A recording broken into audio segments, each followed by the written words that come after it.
श्रीसुरभ्यै नमः श्रीसुरभ्यै नमः श्रीसुरभ्यै नमः श्रीसुरभ्यै नमः। హరే కృష్ణ. మన సనాతన ధర్మంలో పితృదేవతలకు ప్రత్యేక ప్రాధాన్యత ఇవ్వబడింది.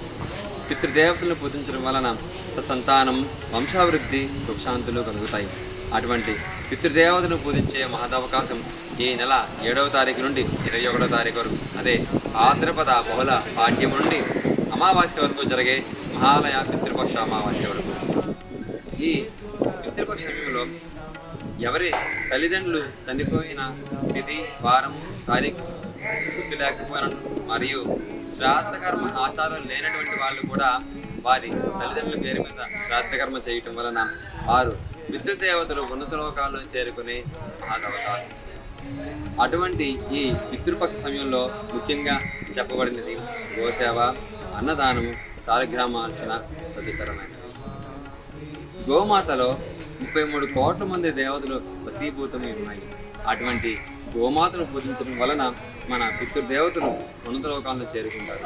కావున మన శ్రీకాకుళం జిల్లా రణస్థలం మండలం కోస్టా గ్రామానందు నెలకొని ఉన్న SKCM గోశవ ఆశ్రమనందు సుమారుగా 500 పైగా దేశీయ గోమాత సంరక్షణ జరుగుతుంది. గోవుని పూజించడం వలన పితృదేవతల యొక్క ఆత్మశాంతి జరుగుతుంది. కాబట్టి మీ తల్లిదండ్రుల పేరు మీద పక్షమపాట్లు చేయలేకపోయిన కనీసం మహాలయ అమావాస్య రోజులను గోసేవ చేయడం వలన మీ వంశాభివృద్ధి మరియు మీ పితృదేవతలకు ఆత్మశాంతి. హరే కృష్ణ. श्रीसुरभ्यै नमः श्रीसुरभ्यै नमः श्रीसुरभ्यै नमः श्रीसुरभ्यै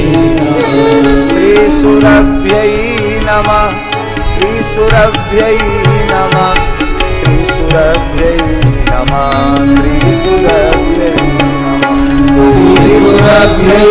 नमः श्रीसुरभ्यै नमः श्रीसुरभ्यै नमः श्रीसुरभ्यै